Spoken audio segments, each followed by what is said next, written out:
Ito, madam, may sasakyan. Hindi ko lang alam kung ano yung plate number kasi madilim na eh. Pero parang Honda Civic eh. Ano?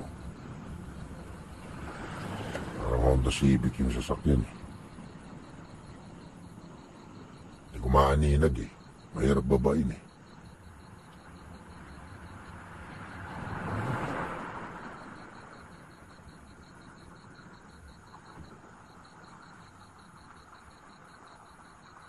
Ano? Pumasok sa spa. Dalawa silang magkasama eh. Ano?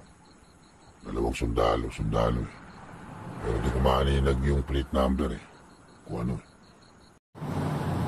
Ito, positive tayo sa sasakyan ng subject. So susundan lang natin. Ito yung sasakyan ng asawang madam mo. Ito. Ayan, huminto dito oh. Dalawa silang sundalo magkasama. Pero wala yung babae.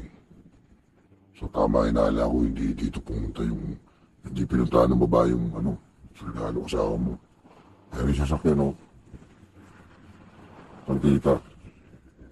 So yun.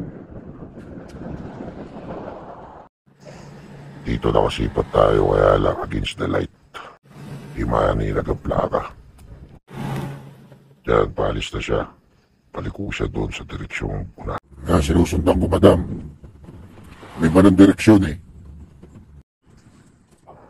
Kaya sa point na yan, kasalukuyan ko na sinusundan yung subject. So may kasama siya. I thought na kayong kasama niya is yung kabady niya. O kayulit niya. So hindi ko lang kaliwa. Diyan sa area na yan. Nandyan yung main ng spa. Car wash. At saka yung barbershop.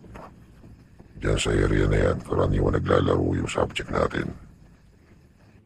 Sinusundan ko lang, madam.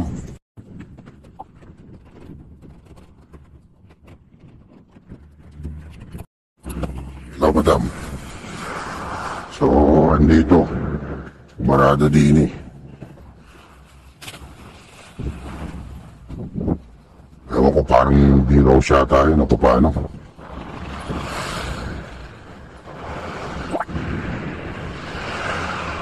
Massage pa pala. So, ayan.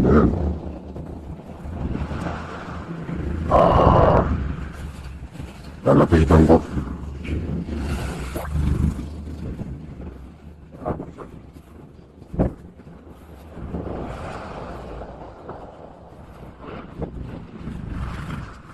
Kaya nilapitan ko at na-found out ko na yan ang main ng spa. Kung saan yung babae ng subject natin. Nandiyan at naglalakal.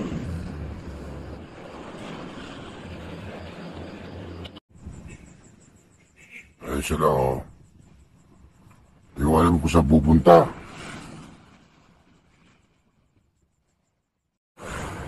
So ayun oh, nakahinto sila dun oh. Ayun oh.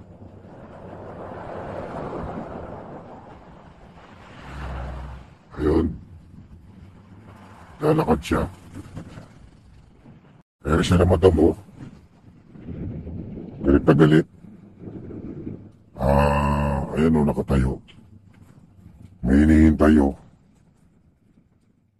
Mukhang lasing.